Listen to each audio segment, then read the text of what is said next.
You have a day where your coochie just stank? Like, everything's trying to irritate me today. Like, what the f? I need some money. Keep it a stack.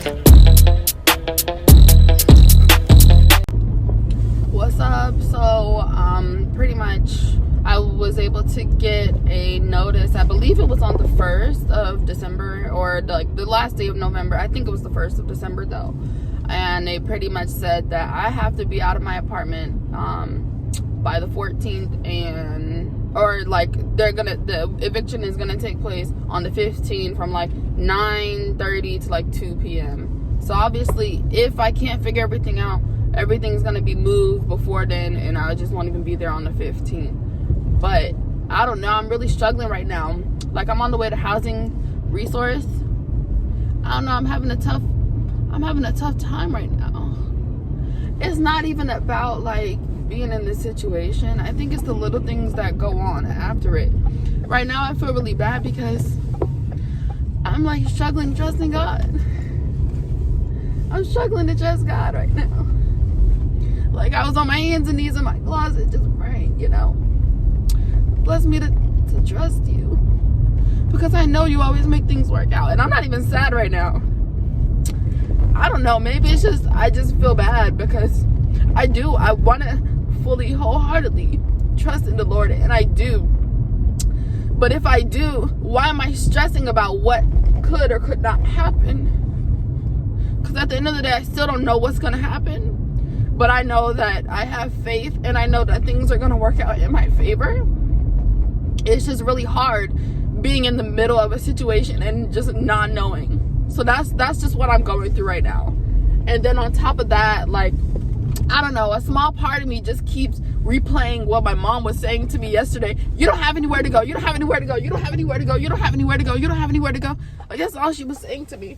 And I never expected to live with her or anything, because I already knew about my leasing office, and they don't want over a certain amount of people in the apartments. And I had confirmation because I talked to a neighbor about this not long ago. So I never betted on living with anybody except for somebody out of the state. So it's like, if I wanted to be discouraged, I would have talked to the devil. Why do I gotta get that from my mom? It's like, you really wanted to say that so long. I don't got anywhere to go. Maybe not with you, but I got somewhere to go. So that's why I feel so overwhelmed right now. There's just a lot of other things that's starting to just like come up. But at the end of the day, I still feel fine. I still feel encouraged. I just want to be solid in my faith. That's all it is. All right, I want to get into the story of how I even got into this position as quickly as I can. It started earlier around February 2023, which is this year, and I was working a work from home job. It was a really good job. I was making some pretty decent, like some good money. I was making some good money, and it's the most money I've ever made at a job. The only issue was, and it was work from home. I think I already said that. But the only issue was when Corbin, my daughter, was in pre-K, she was having all kinds of behavior issues. I ended up having to pick her up from 3 o'clock in the evening or the afternoon to we went to 12 o'clock, and then we had to go to 11 o'clock. So she was at school literally from 8:30 in the morning to 11 o'clock every day. This was for more than half of the school year. So she was at school for 2 hours in a day. And so thankfully I did have that work from home job, so I was able to keep her in the other room while I was working.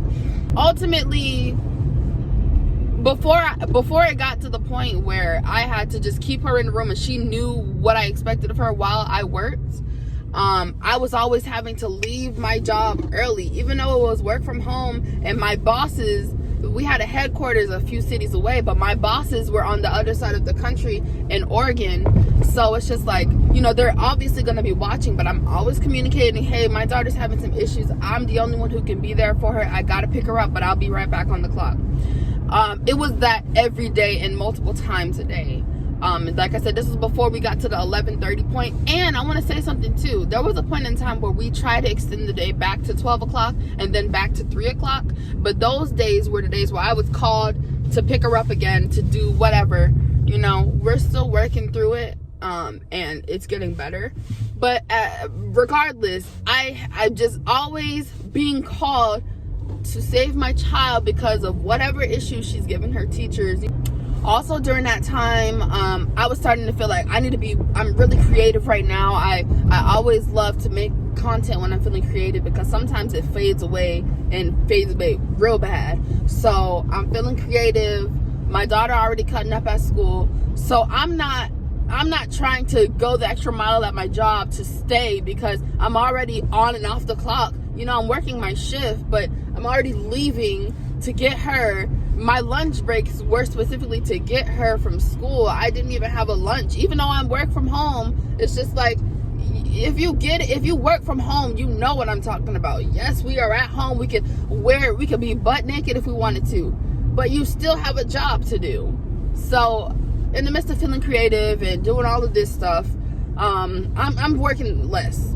I'm working a lot less. I ended up losing that job. And then I tried to make money by doing DoorDash and Amazon Flex, which is like delivering packages, which is something that I pretty much do. Like, that's, if I lose any job, if I have no money, that's what I'm gonna do. DoorDash, Uber, Amazon Flex. So that's what I was doing for a few months.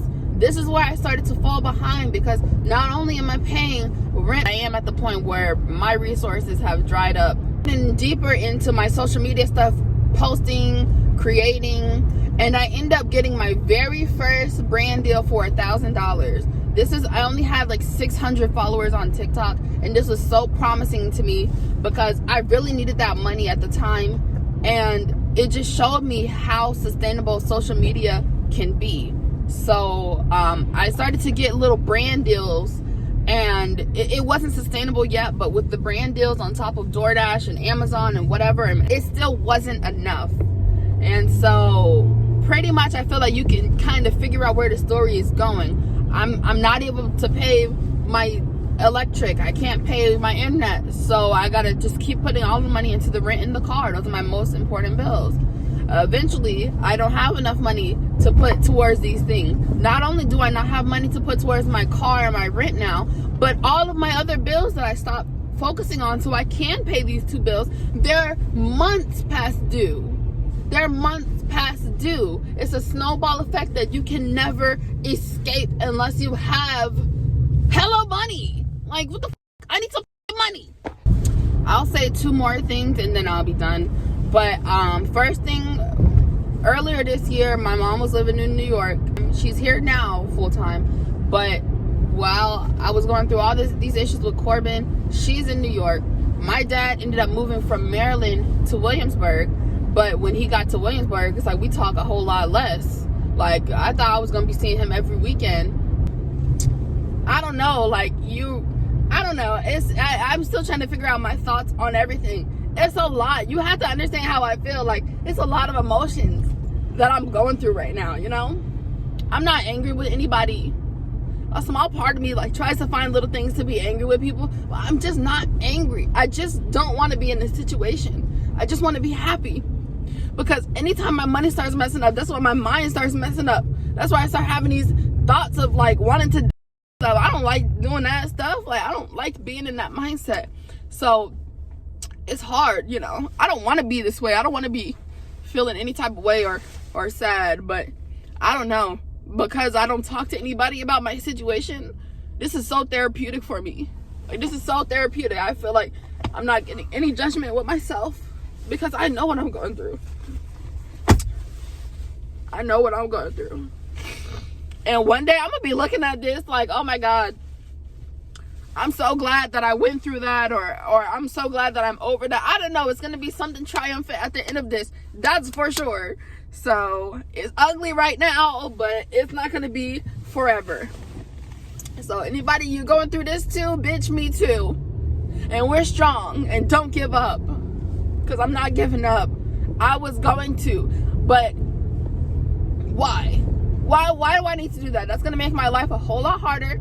I'm here to show the devil I'm not laying down. I'm here to fight. This is my life. And if all things fail, it's still going to be my life and things are going to be fine. So, yeah, be encouraged. Everybody, including me. Be encouraged, Tyra. Seriously. Be encouraged and stay encouraged. Thank you. Try to do my hair. Try to look cute this morning. Bitch, I feel annoyed. I feel annoyed.